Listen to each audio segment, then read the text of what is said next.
Hello everyone, welcome to my YouTube channel associate learning. तो आज हमारी हायर एजुकेशन की सेकंड क्लास है। तो आज हम क्या क्या पढ़ने वाले हैं। भारत में उच्च शिक्षा प्रणाली की उन्नति यानी evolution of higher education system in India. प्राचीन भारत में शिक्षा प्रणाली। प्राचीन शिक्षा प्रक्रिया में तीन बुनियादी चरण। फोर टाइप्स ऑफ वेदास, चार प्रकार के वेद पढ़ेंगे। वैदिक शिक्षा में क्या क्या हुआ ये पढ़ेंगे। और वैदिक काल में जो परीक्षाएं होती थी, जो डिग्री दी जाती थी, उसमें क्या क्या चीज़ें होती थी, कैसे कैसे चीज़ें वर्क करती थी, ये सभी हम आज पढ़ने वाले हैं। पूरा कंटेंट हमारा हिंदी में होने वाला है। ये यूजीसी नेट पेपर 1 के लिए हम पढ़ रहे हैं। तो आज हमारी दूसरी क्लास है। आई होप आपने पहली क्लास देख ली होगी। अगर आपने नहीं देखी है तो आप जाकर के चैनल पर चेकआउट कर सकते हैं। वीडियो को शुरू करने से पहले अगर आप चैनल पर नए हैं तो चैनल को सब्सक्राइब करें, बेल आइकन को प्रेस करें। और जो हमारी क्वेश्चन सीरीज़ चल रही है हायर एजुकेशन की, वो भी आप देख लीजिएगा। वो मैंने शाम को एक क्लास डाल दी थी, आज शाम को दूसरी क्लास आ जाएगी। तो आप लोग रेगुलर में कंटेंट भी देखिए और क्वेश्चन आंसर भी देखिए, ठीक है। तो चलिए शुरू करते हैं हम अपनी आज की क्लास। तो हमारा पहला टॉपिक है भारत में उच्च शिक्षा प्रणाली की उन्नति यानी evolution of higher education system in India. यानी भारत में जो उच्च शिक्षा प्रणाली आई उसकी उन्नति कैसे कैसे हुई। फर्स्ट पॉइंट है, ऐसे प्रमाण है कि भारत में शिक्षा का उद्गम वैदिक युग में हुआ। तो कब हुआ शिक्षा का उद्गम? वैदिक युग से माना जाता है। फर्स्ट पॉइंट है, इम्पॉर्टेंट है। प्राचीन साहित्य जैसे वेदों, ब्राह्मण और उपनिषदों आदि का ज्ञान हमें प्राचीन ऋषियों के माध्यम से प्राप्त होता है। तो हमें जो ज्ञान हुआ वेदों का, उपनिषदों का, ये किससे हुआ? जो ऋषि मुनि थे उनसे हमें क्या हुआ? वेदों का ज्ञान हुआ। और ऐसे प्रमाण हैं कि भारत में जो शिक्षा का उद्गम है यानी जो शिक्षा का उदय हुआ वो किस काल में हुआ? वो वैदिक युग में हुआ। नेक्स्ट पॉइंट है, संसार का सबसे प्रथम विश्वविद्यालय 700 ईसा पूर्व तक्षशिला में स्थापित किया गया था। तो सबसे प्रथम जो विश्वविद्यालय, संसार का जो सबसे प्रथम विश्वविद्यालय था वो 700 ईसा पूर्व कहाँ पर स्थापित किया गया? तक्षशिला में। इंपॉर्टेंट पॉइंट है ये भी। नेक्स्ट पॉइंट है, नालंदा विश्वविद्यालय 4वीं शताब्दी ईसा पूर्व में कई भारतीय विद्वानों जैसे चरक, सुश्रुत, आर्यभट्ट, भास्कराचार्य, चाणक्य, पतंजलि, वात्स्यायन आदि ने गणित, खगोल विज्ञान, भौतिक विज्ञान, रसायन विज्ञान, चिकित्सा विज्ञान, वास्तुकला, ललित कला, यांत्रिक प्रौद्योगिकी जैसे क्षेत्रों में ज्ञान के उद्गम और वृद्धि में योगदान दिया। तो ये जो विद्वान थे इन्होंने इन सभी फील्ड में क्या किया? अपना अपना योगदान दिया। और ये कब दिया इन्होंने? जब नालंदा विश्वविद्यालय स्थापित हो रहा था 4वीं शताब्दी में, तब। ठीक है। तो हमारे संसार का प्रथम विश्वविद्यालय कौन सा है? वो कहाँ स्थापित हुआ था? तक्षशिला में। और जो भारत में शिक्षा का उद्गम हुआ वो कहाँ से हुआ? वैदिक युग से हुआ। ठीक। नेक्स्ट पॉइंट है, प्राचीन भारतीय शिक्षा प्रणाली दुनिया की सभी शिक्षा प्रणालियों के लिए, विशेष रूप से एशिया और यूरोप के लिए प्रेरणा का स्रोत थी। जो भारतीय शिक्षा प्रणाली थी यानी कि जो हमारी प्राचीन भारतीय शिक्षा प्रणाली थी वो सबसे ज़्यादा प्रेरणा किसको दे रही थी? एशिया को और यूरोप को। ठीक। यहाँ के विश्वविद्यालयों में विदेशों से भी छात्र अध्ययन के लिए आते थे। तो जो हमारी तक्षशिला थी, नालंदा थी, उसमें कहाँ कहाँ से लोग आते थे? विदेशों से लोग आते थे पढ़ने के लिए, शिक्षा ग्रहण करने के लिए। ठीक है। नेक्स्ट पॉइंट है, बौद्ध धर्म के आगमन के दौरान बौद्ध धर्म का अध्ययन करने के लिए सारनाथ विश्वविद्यालय अधिगम का एक बड़ा केंद्र बन गया था। तो बौद्ध धर्म का जब आगमन हुआ उसके दौरान बौद्ध धर्म का अध्ययन शुरू हुआ और अध्ययन का जो सबसे बड़ा केंद्र था वो क्या बना? सारनाथ विश्वविद्यालय। तो याद रखिएगा कि जो बौद्ध धर्म था उसका अध्ययन का जो केंद्र बना वो क्या था? सारनाथ विश्वविद्यालय अधिगम का एक बड़ा केंद्र बना। कब बना? बौद्ध धर्म के आगमन के दौरान। ठीक है। इम्पॉर्टेंट पॉइंट है, ये सारे पॉइंट आ चुके हैं कभी ना कभी पेपर में। तो आप लोग हर एक पॉइंट को अच्छे से पढ़िएगा और लिख लीजिएगा, नोट्स जरूर बनाइएगा अपने। नेक्स्ट पॉइंट है, अजंता भी अधिगम की कला, वास्तुकला एवं चित्रकारी का एक महान केंद्र था। जो अजंता था वो किसका था? अधिगम की कला का, वास्तुकला का, चित्रकारी का एक महान केंद्र था। नेक्स्ट पॉइंट है, वर्ष 2006 में सिंगापुर, चीन, भारत, जापान और कुछ अन्य देशों ने मिलकर नालंदा विश्वविद्यालय को पुनः स्थापित करने की घोषणा की थी। आने वाली वीडियो में हम देखेंगे नालंदा के बारे में, तक्षशिला के बारे में, ओदंतपुरी, वल्लभी, इन सभी के बारे में हम देखेंगे। तब तक ये जो पॉइंट्स हैं इनको आप याद रखिएगा कि वर्ष 2006 में सिंगापुर, चीन, भारत, जापान इन सभी देशों ने मिलके नालंदा विश्वविद्यालय को दोबारा से स्थापित करने की घोषणा की थी। ये क्वेश्चन आ सकता है कि जो नालंदा विश्वविद्यालय था उसे पुनः स्थापित करने की घोषणा किन किन देशों ने की थी। तो उसमें आपका आंसर क्या होगा? सिंगापुर, चीन, भारत और जापान। ठीक, कब हुआ था? 2006 में। नेक्स्ट पॉइंट है, मध्यकाल में लाहौर, दिल्ली, रामपुर, जौनपुर, बीदर और अजमेर आदि प्रसिद्ध शिक्षा केंद्र थे। मध्यकाल में ये सभी क्या थे? शिक्षा के केंद्र थे जो कि प्रसिद्ध थे। नेक्स्ट पॉइंट है, मुगल शिक्षा प्रणाली में जहां प्राथमिक एवं माध्यमिक शिक्षण केंद्र थे वहां फतेहपुर सीकरी, आगरा, दिल्ली और अन्य स्थानों पर कॉलेज भी स्थापित किए गए। मुगल शिक्षा प्रणाली में क्या थे? प्राथमिक स्कूल्स थे और माध्यमिक शिक्षण केंद्र थे, मगर फतेहपुर सीकरी में, आगरा में, दिल्ली में यहाँ पर कॉलेजेस की स्थापना की जाने लगी। कॉलेज यानी कि हमारी उच्च शिक्षा, हायर एजुकेशन। तो आई होप यहाँ तक आपको समझ में आया होगा। अब हम अपना सेकेंड पॉइंट पढ़ेंगे आज का, प्राचीन भारत में शिक्षा प्रणाली। जो प्राचीन भारत था वहाँ पर शिक्षा प्रणाली कैसी कैसी थी। फर्स्ट पॉइंट है हमारा, हमारी सभ्यता विश्व की सर्वाधिक रोचक तथा महत्वपूर्ण सभ्यता है। जो भारतीय सभ्यता है वो कैसी है? रोचक है और बहुत ही महत्वपूर्ण है। हमने पहले स्लाइड में पढ़ा था कि यहाँ पर क्या विदेशों से भी स्टूडेंट पढ़ने आते थे। तो हमारी जो सभ्यता थी, जो हमारी शिक्षा थी वो इतनी रोचक थी, इतनी महत्वपूर्ण थी कि वहाँ लोग विदेशों से भी आते थे। इसमें हमारी शिक्षा पद्धति का महत्वपूर्ण योगदान रहा और इसमें हमारी शिक्षा पद्धति का बहुत ज़्यादा महत्वपूर्ण योगदान है। उसमें समय समय पर संशोधन भी हुए। देखिए, जो संशोधन है वो होना बहुत ज़रूरी है किसी भी शिक्षा में, किसी भी समाज में। नेक्स्ट पॉइंट है, भारतीय शिक्षा व्यवस्था में दर्शनवाद, संस्कृति, मतवाद, समाज एक ही बिंदु पर टिके हुए हैं। तो जो भारतीय शिक्षा व्यवस्था है वो इन सभी चीज़ों पर टिकी है, जबकि पाश्चात्य व्यवस्था में अंतर है। तो भारतीय व्यवस्था इन सभी पर टिकी हुई है, बस जो पाश्चात्य व्यवस्था है उनमें अंतर है। नेक्स्ट पॉइंट है, सुभाषित रत्न संदोह में कहा गया है कि ज्ञान मनुष्य का तीसरा नेत्र है। तो सुभाषित रत्न संदोह में क्या कहा गया है कि जो ज्ञान है वो मनुष्य का तीसरा नेत्र है, जो उसे समस्त तत्वों के मूल को जानने में सहायता करता है तथा सही कार्यों को करने की विधि बताता है। तो ज्ञान क्या है? ज्ञान तीसरा नेत्र है किसी भी मनुष्य का, जो क्या करता है? समस्त मूल्यों को उसे जानने में, समझने में सहायता करता है। ठीक है, ये कहाँ पर लिखा हुआ है? ये सुभाषित रत्न संदोह में कहा गया है। इम्पॉर्टेंट है, याद रखिएगा आप लोग। नेक्स्ट पॉइंट है, महाभारत में वर्णित है कि विद्या के समान नेत्र तथा सत्य के समान तप कोई दूसरा नहीं है। विद्या बहुत ही इम्पॉर्टेंट है। तो विद्या के समान नेत्र तथा सत्य के समान तप, अगर आप सत्य बोलते हैं तो उससे बड़ा तप कोई भी दूसरा नहीं है।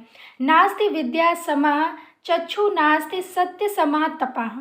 ठीक है, तो महाभारत में वर्णित क्या है? विद्या के समान नेत्र तथा सत्य के समान तप कोई भी दूसरा नहीं है। तो ये दोनों ही पॉइंट आपको अच्छे से लर्न करने पड़ेंगे।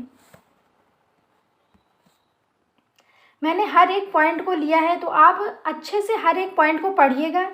नेक्स्ट पॉइंट है, शिक्षा या विद्या को सदैव मोक्ष का साधन माना गया है। तो शिक्षा को, जो प्राचीन काल में था, उस शिक्षा को क्या मानते थे कि इससे हमें मोक्ष की प्राप्ति होगी।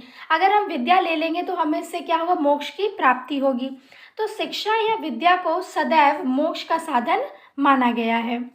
नेक्स्ट पॉइंट है, सुभाषित रत्न भंडार के अनुसार जीवन की समस्त कठिनाइयों तथा बाधाओं को दूर करने वाले ज्ञान रूपी नेत्र जिसे प्राप्त नहीं है वह वस्तुतः अंधा है। अब सुभाषित रत्न संदोह भंडार के अनुसार इन्होंने बोला है कि जीवन में समस्त कठिनाइयों, जीवन में कितनी भी कठिनाई आती है, जो भी कठिनाई आती है, उनको दूर करने के लिए हमें क्या करना है? ज्ञान रूपी नेत्र को प्राप्त करना है। ज्ञान रूपी नेत्र यानी कि हमें क्या करना है? शिक्षा को ग्रहण करना है। और अगर हमने ये ग्रहण नहीं किया है तो हम क्या है? अंधे हैं। ठीक, ये कहाँ पर है? सुभाषित रत्न संदोह भंडार के अनुसार बोला गया है। इंपॉर्टेंट है, याद रखिएगा। नेक्स्ट है बुद्धि यश बल तस्य। इसका मतलब है शिक्षा द्वारा प्राप्त एवं विकसित की गई बुद्धि ही मनुष्य की वास्तविक शक्ति होती है। जो हमने शिक्षा से प्राप्त किया है, शिक्षा से जो भी हमने ग्रहण किया है, वो क्या है, हमारी वास्तविक शक्ति है। हम विद्या के विविध उपयोगों इस प्रकार भी बता सकते हैं। यह माता के समान रक्षा करती है, पिता के समान हितकारी कार्यों में नियोजन करती है, पत्नी के समान दुखों को दूर कर आनंद पहुंचाती है, यश तथा वैभव का विस्तार करती है। यह कल्पलता के समान गुणकारी है।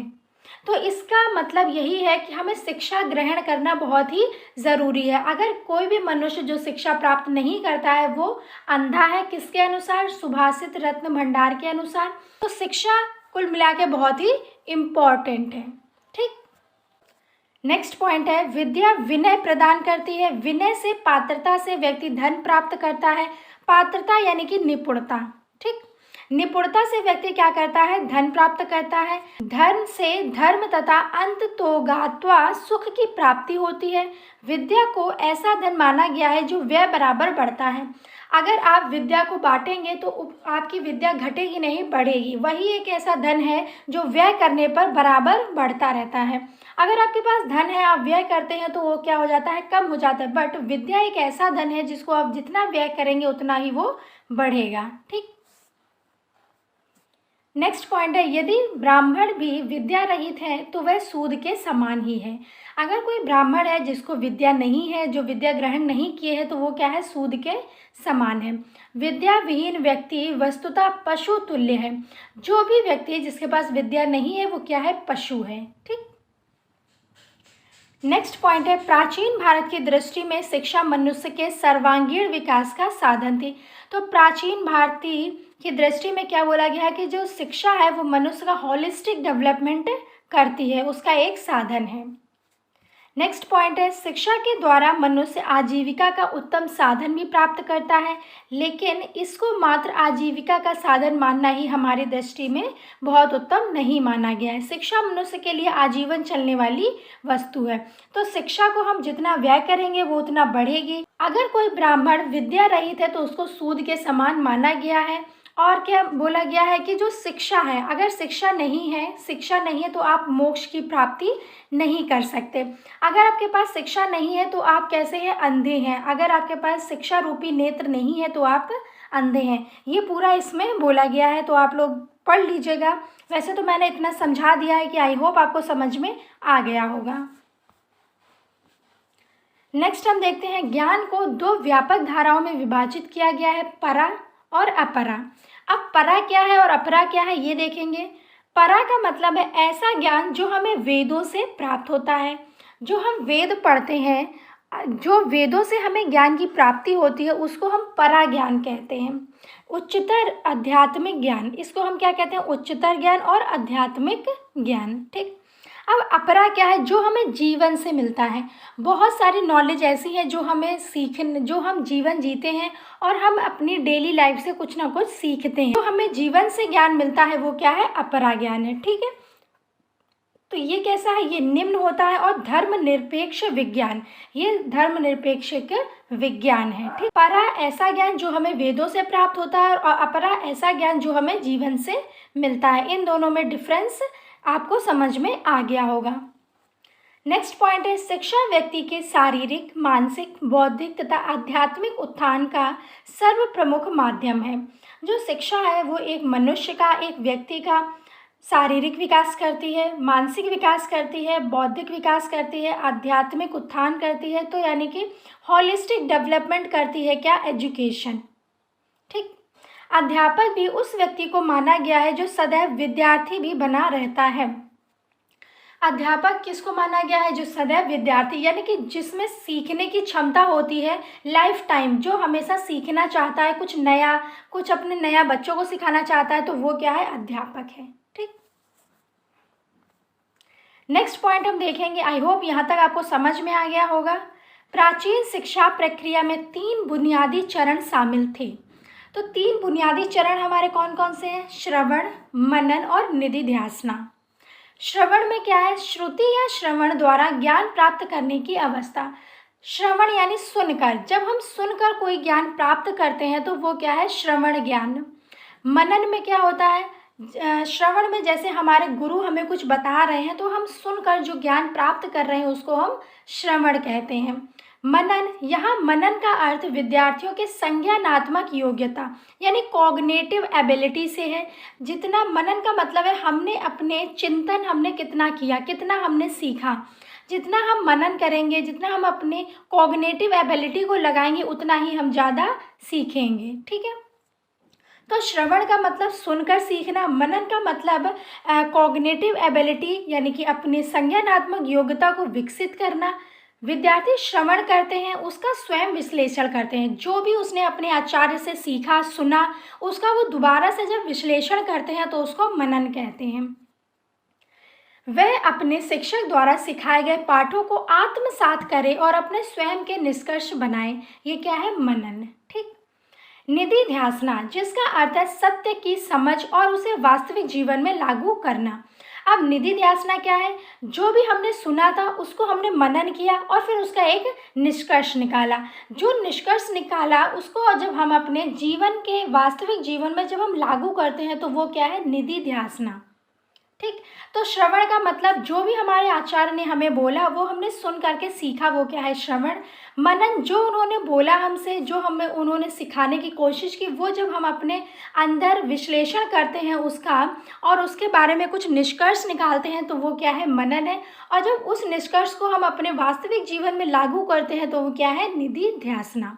ठीक, आई होप आपको समझ में आया होगा श्रवण, मनन और निधिध्यासना। नेक्स्ट पॉइंट है, सभी लोगों के अलग अलग सुझाव होने के बावजूद जीवन का मुख्य लक्ष्य आत्म साक्षात्कार था। संस्कृति, चरित्र और श्रेष्ठ आदर्शों का संरक्षण और उनका सर्वधन मुख्य उद्देश्य था। यहाँ भीतर और बाहर दोनों का ध्यान रखकर व्यक्ति का समग्र विकास करना ध्येय था। जब हम पढ़ते थे पहले प्राचीन काल में तो वहाँ पे क्या था, चरित्र को हम क्या करना चाहते थे, उसको उभारना चाहते थे, चरित्र को अच्छा बनाना चाहते, हम अपनी संस्कृति के बारे में बच्चों को पढ़ाना चाहते थे, बताना चाहते थे और उनका समग्र विकास करते थे, अंदर से भी और बाहर से भी। प्राचीन काल में क्या होता था कि बच्चे स्वयं ही अपना सारा कार्य करते थे, वहाँ पर जो टीचर्स होते थे उनका भी कार्य करते थे, उनके पैर छूते थे। तो ये सब हम उनको सिखाना चाहते हैं, यानी कि भीतर से भी और बाहर से भी हम दोनों से उनको क्या करना चाहते हैं, हॉलिस्टिक उनका डेवलपमेंट करना चाहते थे। ठीक, नेक्स्ट पॉइंट है, वैदिक शिक्षा के तहत शब्दों, पदों या अक्षरों के सही उच्चारण पर विशेष ध्यान दिया जाता था। जब वैदिक शिक्षा, जो गुरु था जब बच्चों को वो वैदिक शिक्षा देते थे तो क्या जो शब्द थे, जो पद थे, उनका क्या हो सही उच्चारण करें बच्चे। तो क्या वो सोचते थे कि जो उच्चारण होना चाहिए पदों का, अक्षरों का, शब्दों का, वो बिल्कुल सही होना चाहिए, कोई भी गलत उच्चारण नहीं करेगा। नेक्स्ट पॉइंट है, छात्रों को गुरुकुल में प्रवेश औपचारिक समारोह, उपनयन, दीक्षा द्वारा किया जाता था। यह कहा जाता था कि गुरु के नए घर में उसकी दूसरा जन्म हुआ है और उसे द्विज यानी 2 बार जन्म कहा जाता था। तो गुरुकुल में क्या होता था कि एक समारोह होता था, फॉर्मल सेरेमनी होती थी जिसको उपनयन कहते थे। इम्पोर्टेंट है ये। और इससे क्या होता था, जब गुरुकुल में प्रवेश लेता था कोई बच्चा तो ये समारोह होता था, उसका क्या नाम था, उपनयन समारोह।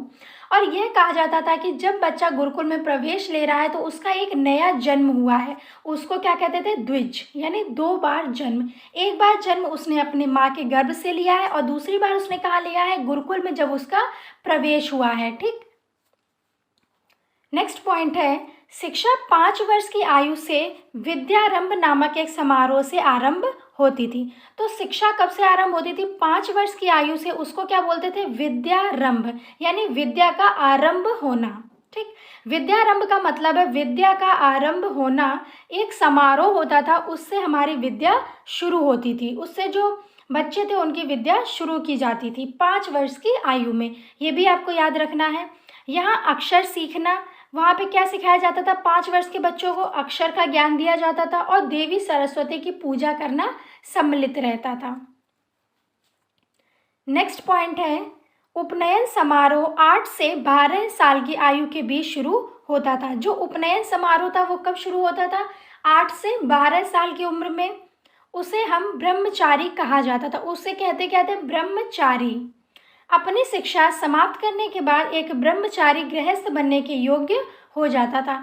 जब एक स्टूडेंट अपनी शिक्षा पूरी समाप्त कर लेता था तब वो क्या बन जाता था? ब्रह्मचारी गृहस्थ बनने के योग्य हो जाता था। तो ये सभी पॉइंट आपको याद रखने हैं। सभी पॉइंट बहुत ही इंपॉर्टेंट है और कई बार ये एग्जाम में पूछे जा चुके हैं। नेक्स्ट पॉइंट है, महिलाओं के लिए भी उच्च स्तर की शिक्षा थी। जो महिलाएं थी उनके लिए भी उच्च स्तर की शिक्षा उन्हें प्रदान की जाती थी। घर में वे संगीत सीख सकती थी और नृत्य सीख सकती थी। तो वे संगीत और नृत्य सीख सकती थी। उन्हें भी उपनयन समारोह से गुजरना पड़ता था। जैसे कि पुरुष उपनयन समारोह से गुजरते थे, वैसे महिलाओं को भी उपनयन समारोह से गुजरना पड़ता था जब उनका दूसरा जन्म होता है। ठीक। नेक्स्ट है हमारा 4 प्रकार के वेद, 4 टाइप ऑफ वेदास। तो 4 टाइप के जो वेदास हैं वो कौन कौन से हैं? ऋग्वेद, सामवेद, यजुर्वेद और अथर्ववेद। तो पहले हम देखेंगे ऋग्वेद। ऋग्वेद यह सभी इंडो यूरोपीय भाषाओं और मानवता का सर्वप्रथम कार्य है जिसमें सरल जीवन और उच्च विचार सम्मिलित है। इसमें क्या बोला गया है कि सरल जीवन जिएंगे और उच्च विचार, हमारे जो विचार होंगे वो उच्च होंगे, हम हमेशा सत्य बोलेंगे। नेक्स्ट पॉइंट है गायत्री मंत्र, जो कि सामवेद और यजुर्वेद में भी पाया जाता है। और गायत्री मंत्र कहाँ भी पाया जाता है? सामवेद में भी और यजुर्वेद में भी और ऋग्वेद में भी। ज्ञान के उच्चतम बिंदु को छूता है और मानव आत्माओं को बनाए रखता है। नेक्स्ट पॉइंट है ऋग्वेद 1028 भजनों का संग्रह है। इंपॉर्टेंट पॉइंट सबसे यही है कि जो ऋग्वेद है वो कितने भजनों का संग्रह है? 1028। ठीक। नेक्स्ट है हमारा सामवेद। सामवेद का अर्थ है ऋग्वेद के छंदों का संग्रह। भगवान के काम में लोगों की भागीदारी है। तो जो सामवेद के लोग हैं वो क्या करते हैं? भगवान के काम में वो भागीदारी करते हैं, पार्टिसिपेट करते हैं। और जो सामवेद है वो अर्थ है क्या? ऋग्वेद के छंदों का एक संग्रह है वो। ठीक। नेक्स्ट है हमारा यजुर्वेद। यह गद्य मंत्रों का संग्रह है। ये कैसे मंत्रों का संग्रह है? गद्य। इंपॉर्टेंट है, पूछा जा सकता है कि यजुर्वेद किसका संग्रह है? तो किसका? गद्य मंत्रों का। हालांकि यज्ञ के अवसर पर भजनों का उच्चारण मुख्य रूप से पुजारी के पहले आदेश होत्र द्वारा किया जाता था। नेक्स्ट है हमारा अथर्ववेद। समय के साथ अथर्ववेद नामक चौथे वेद को भी मान्यता दी गई थी, जहां यह सामग्री के अधिक मूल्य हैं। अधिकांश मंत्रों को ऋग्वेद से अनुकूलित नहीं किया गया है। तो जो अधिकांश मंत्र हैं उनको ऋग्वेद से अनुकूलित नहीं किया गया। अथर्ववेद विभिन्न कलाओं और विज्ञानों के विशद वर्णन युक्त है और पूरी तरह से धर्मनिरपेक्ष है। जो अथर्ववेद है वो कैसा है? धर्मनिरपेक्ष है। सबसे इम्पोर्टेंट यही है कि जो अथर्ववेद है वो धर्मनिरपेक्ष है। Important point. नेक्स्ट पॉइंट है ऋग्वेद में ज्ञान के क्षेत्र में लिंगों के बीच समानता को निरूपित करने के लिए ब्राह्मणवादियों को उच्च कोटि का मान लिया गया। नेक्स्ट अब हम देखेंगे वेदों को निम्नलिखित 2 भागों में विभाजित किया जा सकता है। तो कौन से 2 उसमें विभाजित किया गया है? पहला है प्रारंभिक वेद, दूसरा है पूर्व वेदांता। प्रारंभिक वेद 1500 से 1000 ईसा पूर्व और पूर्व वेदा 1000 से 600 ईसा पूर्व। अब प्रारंभिक वेद में जब अधिकांश ऋग्वेद की रचना की गई थी, अधिकांश ऋग्वेद की रचना कब की गई है? 1500 ईसा पूर्व से 1000 ईसा पूर्व तक। और पूर्व वेदांता वेदों की रचना की गई थी और 1000 से 600 ईसा पूर्व में वेदों की रचना की गई थी। ठीक है। नेक्स्ट है हमारा वैदिक शिक्षा भी 3 प्रकार के संस्थानों जैसे गुरुकुल, परिषदों और सम्मेलन के साथ जारी रही। वैदिक शिक्षा के 3 संस्थान कौन कौन से थे? गुरुकुल था, परिषद था, फर्स्ट गुरुकुल, सेकंड परिषद और थर्ड सम्मेलन। याद रखिएगा आप लोग। छात्र को पहला पाठ संध्या और फिर गायत्री का पाठ भी पढ़ाया जाता था। संध्या में पहला पाठ पढ़ाया जाता था और गायत्री का पाठ भी पढ़ाया जाता था। नेक्स्ट पॉइंट है वैदिक शिक्षा की रचना 600 ईसा पूर्व और 200 ईसा पूर्व के मध्य की गई। तो वैदिक जो साहित्य है उनकी रचना कब कब की गई है? 600 ईसा पूर्व और 200 ईसा पूर्व के मध्य में। तत्पश्चात सूत्र साहित्य की स्थापना की गई। और इसी में क्या की गई, सूत्र साहित्य की स्थापना, इंपॉर्टेंट है। नेक्स्ट पॉइंट है पतंजलि योग, यानी पतंजलि ने क्या दिया, योग दिया। गौतम ने न्याय दिया और मीमांसा शास्त्र इसके ही उत्पाद माने जा सकते हैं। इसके अलावा जीवन के उचित मार्गदर्शन के लिए स्मृति लिखा गया। जीवन के लिए क्या लिखा गया, स्मृति, मार्गदर्शन की, जीवन का मार्गदर्शन होना चाहिए कि हमें कैसे कैसे क्या क्या करना है, तो उसके लिए क्या लिखा गया, स्मृति। याद रखिएगा कि पतंजलि ने योग दिया है और गौतम ने न्याय। नेक्स्ट है सूत्र काल को उपनिषद काल भी कहते हैं, इंपॉर्टेंट पॉइंट। सूत्र काल को क्या कहते हैं, उपनिषद काल। सभी पॉइंट बहुत ज़्यादा इंपॉर्टेंट है, तो आप सभी को लिख लीजिएगा। नेक्स्ट है हमारा परीक्षाएं एवं उपाधियां, एग्जामिनेशन एंड डिग्रीज। वैदिक काल में आज की तरह की परीक्षाएं नहीं होती थी, जैसे आज एग्जामिनेशन होते हैं वैसे वैदिक काल में नहीं हुआ करते थे। सर्वप्रथम तो गुरु ही मौखिक रूप से प्रश्न पूछकर यह निर्णय करते थे कि किसी शिष्य ने यथा ज्ञान प्राप्त कर लिया है अथवा नहीं। तो जो गुरु होते थे वो सर्वप्रथम क्या करते थे, मौखिक रूप से बच्चों से यानी स्टूडेंट से अपने प्रश्न पूछते थे और ये पता करते थे कि किस स्टूडेंट ने ज्ञान प्राप्त कर लिया है और किसको अभी ज्ञान प्राप्त नहीं है। इसके बाद उन्हें विद्वानों की सभा में उपस्थित किया जाता था और फिर जो स्टूडेंट जिनको ज्ञान प्राप्त हो गया है उनको क्या करते थे, वो विद्वानों के सामने उपस्थित करते थे, यानी उनकी सभा में उपस्थित करते थे। ये विद्वान इन छात्रों से प्रश्न पूछते थे और संतुष्ट होने पर उन्हें सफल घोषित करते थे। और उन्हें सफल कैसे घोषित किया जाता था, वो विद्वान उनसे प्रश्न करते थे और अगर वो प्रश्न का उत्तर सही दे देते थे तो वे विद्वान उन्हें सफल घोषित कर देते थे। तो ऐसे पहले परीक्षाएं हुआ करती थी। पहले लिखित परीक्षाएं नहीं होती थी, पहले के लोग लिखने पर इतना जोर नहीं देते थे, वो सुनने पर और वो जो मनन और श्रवण मनन और निध्यासना है इस पर जोर दिया जाता था पहले, ठीक है। नेक्स्ट पॉइंट है वैदिक काल में सफल छात्रों को कोई प्रमाण पत्र नहीं दिए जाते थे। जैसे कि अभी क्या है, अभी अगर हमने कोई भी कोर्स किया तो उसका हमें एक सर्टिफिकेट दिया जाता है, तो पहले कोई भी सर्टिफिकेट या प्रमाण पत्र नहीं दिए जाते थे।